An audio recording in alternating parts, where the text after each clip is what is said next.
Hello दोस्तों, आज हम आपको एक मजेदार कहानी सुनाएंगे। गर्मियों की तपती दोपहर थी।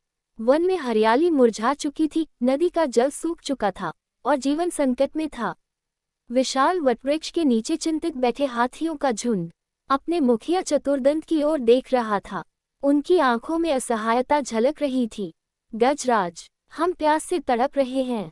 यदि जल्द ही जल न मिला तो हमारा अंत निश्चित है। चतुर्दंत ने गहरी सांस ली। उसकी विशाल आंखें चिंता से भर उठीं, लेकिन वह हिम्मत नहीं हार सकता था। कुछ सोचकर वह बोला, यहाँ से कुछ दूर एक तालाब है जो हमेशा जल से भरा रहता है।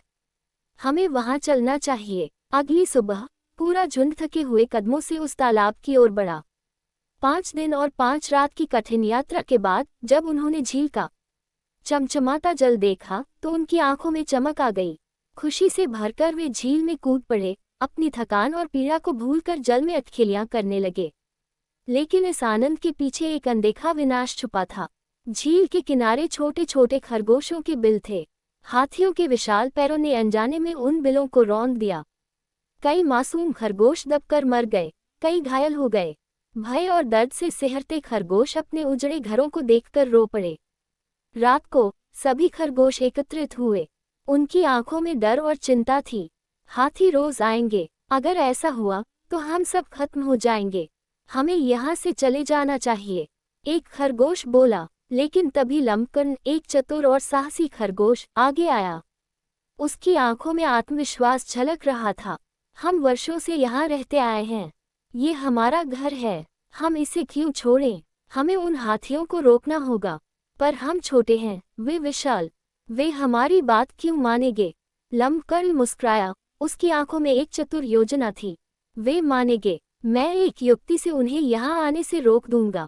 अगली सुबह जब हाथी झील की ओर बढ़ रहे थे, तब लंबकर्ण तेजी से दौड़ता हुआ एक ऊंचे टीले पर जा बैठा। जैसे ही चतुर्दंत पास आया, लंबकर्ण गंभीर स्वर में बोला, गजराज, क्या आपको नहीं पता कि यह तालाब चंद्रदेव का है? आप बिना उनकी आज्ञा के यहाँ नहीं आ सकते। चतुर्दंत रुका, उसकी आंखों में आश्चर्य झलका। कौन हो तुम, और ये तुम कैसे कह सकते हो? लंबकर्ण शांति से बोला, मैं चंद्रदेव का दूत हूँ, उन्होंने मुझे भेजा है।